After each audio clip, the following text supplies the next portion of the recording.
नमस्कार, आप देख रहे हैं DS4। मैं हूं आपके साथ नफीसा। इस वक्त हम राजघाट पर मौजूद और मेरे ठीक पीछे कुछ लोग आपको दिखाई दे रहे हैं जिनके हाथों में पोस्टर है, डरो मत, संविधान अभी जिंदा है। और यही बात राहुल गांधी भी कह रहे हैं, जो आज कांग्रेस पार्टी सत्याग्रह कर रही है। आज के दिन सत्याग्रह के माध्यम से बीजेपी को घेरने की कोशिश, बीजेपी को सीधा चेतावनी कि हम डरने वाले नहीं हैं।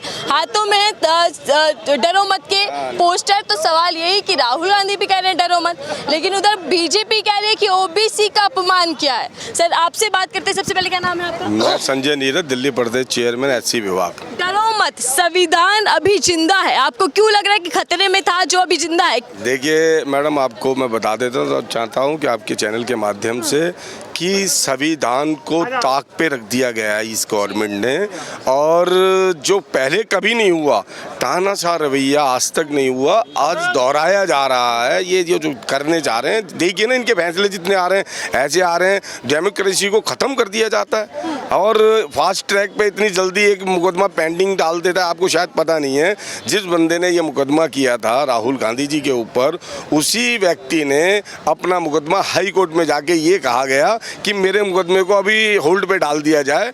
वो ऐसा पहली बार इतिहास में हुआ है, भारत के इतिहास में पहली बार हुआ है कि एक बंदा जो मानहानि का मुकदमा करता है और फिर वो कोर्ट जाता है कि मेरे हाई कोर्ट में कि मेरे मुकदमे को होल्ड पे डाल दिया जाए। ठीक है जी, कोर्ट भी, हाई कोर्ट भी, देखिए वैसे तो हाई कोर्ट में इतने मुकदमे चल रहे हैं, लेकिन एक वही मुकदमा उठाती है और उसको पढ़ती है और उसे कहती है ठीक है होल्ड पे डाल दिया, अब जब कहेंगे हम इसको रिन्यू करेंगे। दोबारा क्या होता है कि एकदम राहुल गांधी जी संसद में जाते हैं और संसद में कहते हैं 20,000 करोड़ का घपला हुआ है। 20,000 करोड़ का घपला सुनते के साथ जो संसद में बैठे होते विपक्ष की पार्टी, मोदी सरकार की पार्टी, वो हिल जाती है। अडानी का जवाब देना पड़ेगा भी 20,000 करोड़ पब्लिक का पैसा कहाँ गया।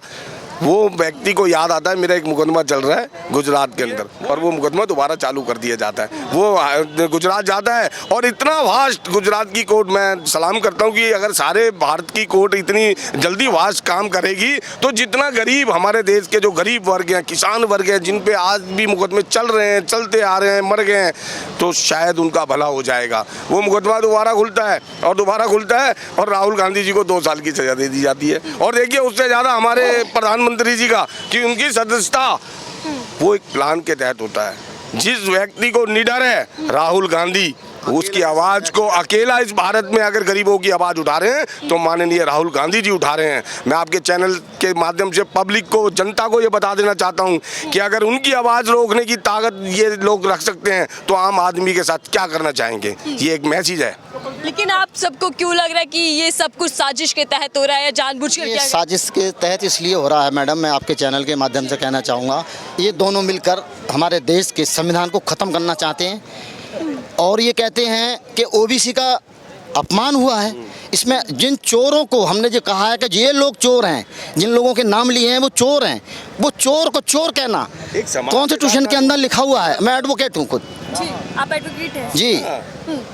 चोर को चोर कहना कौन सा मतलब जो है राहुल गांधी जी ने कह दिया कि भाई ये ऐसा नहीं है, ये ठीक नहीं है। और इनके इतने सारे पेंडिंग पड़े हुए हैं, कई हजार पेंडिंग पड़े हुए हैं कोर्टों में, उनको तो सिस्टमेटिकली तो देते नहीं है कि जी आपका पेंडिंग है, मेरा पेंडिंग है, इनका उनका लेके पहले दे दिया। ये सिस्टम भी खराब चल रहा है और 2 दिन के अंदर अपमान क्या है ये आरोप लग रहा है? किसका? पिछड़ों का अपमान। पिछड़े, उनको ये पता, सुनो उनसे पूछिए कि मोदी ही पिछड़ों में आते हैं? कोई अपमान नहीं हुआ है, मोदी ही पिछड़ों में आते हैं, ये दोनों मिलकर देश को बर्बाद कर रहे हैं, ये देश को बर्बाद कर रहे हैं। मैं आपके चैनल के माध्यम से कहना चाहूँगा कि इसमें देखिए किसी गरीब की आवाज़ किसी ने उठाई है? इनके यहाँ जितने भी भ्रष्ट नेता हैं, बलात्कार के केस चल रहे हैं, उन पर सरेआम घूम रहे हैं। अभी आपने लेटेस्ट न्यूज देखी होगी, कितना कैश पकड़ा गया, उस पर क्या किया इन्होंने, वो कैश भी दिखा, पूरा दुनिया ने देखा है वो कैश को। उस कैश को इन्होंने क्या किया? ईडी और CBI उनके साथ भेजा?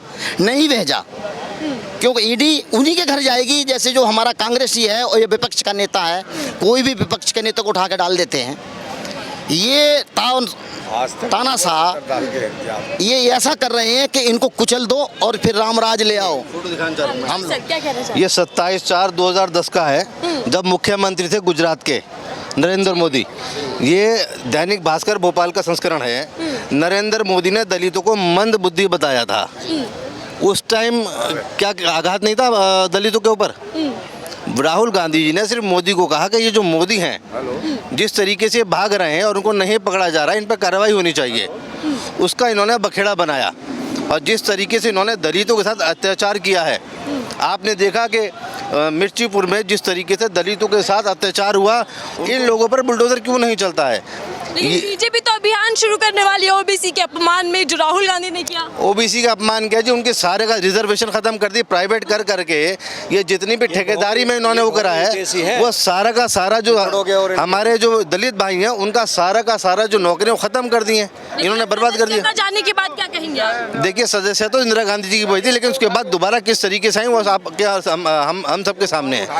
कांग्रेस पार्टी दोबारा आएगी, कांग्रेस पार्टी दिखाना चाह रही है जो बात लंदन में राहुल गांधी जी ने कहा था कि डेमोक्रेसी खत्म हो रही है, वो यही चीज है, वो सत्य हो गई यहाँ पर। किस बात का डर? सरकार को इस बात का डर है कि जब ये एकजुट हो जाएंगे, पब्लिक जागरूक हो जाएगी, तो इनकी सीटें जाने वाली, खत्म होने वाली हैं।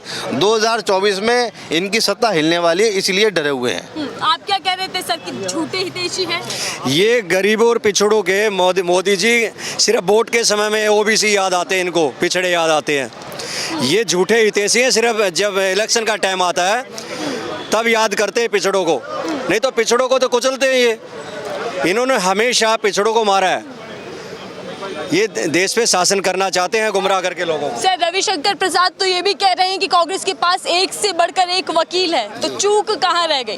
राहुल गांधी के लिए लड़ाई क्यों नहीं लड़ पाए वो? देखिए, इन्होंने मौका दिया, जैसे राहुल गांधी का ये कन्वेक्टेड किए गए हैं, तुरंत ही इन्होंने लोकसभा से करा दिया कि भाई ये इनकी सदस्यता खत्म हो गई।